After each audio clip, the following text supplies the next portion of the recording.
Yan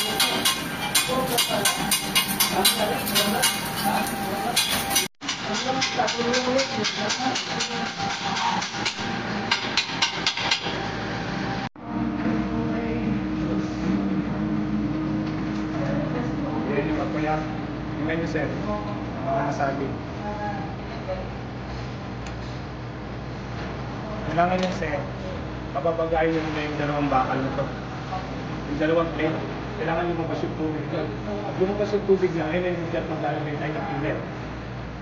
Ito. Tingnan mo sir. Tingnan mo sir. Ito. Pag nakita nyo na itin. O pag nakita nyo may tubig na lumabas yan, kabilaan yan dalawa.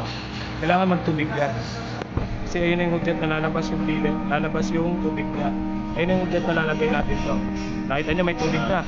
Diba? May tubig na. Lagay mo ito ngayon. Tap na yan. Try tapping. Dito na tayo sa kapya. Pag-ihinang na ako ha. Ano pa rin ang ganun pa rin proseso. Ganun pa rin proseso sir. Kababagahin nyo lang yan. Kababagahin nyo lang yan. Yan. Alalabasin nila parang pinakatubig niya. Hintahin nyo, huwag kayo magkamadali. Pag lumabas na parang pinakatubig niya, yan, di ba may tubig na? Tububog na. Lagay nyo na yung killer. Tapos ganyan na yan. Sana malulusaw yan. Ayan, di ba? Kita mo?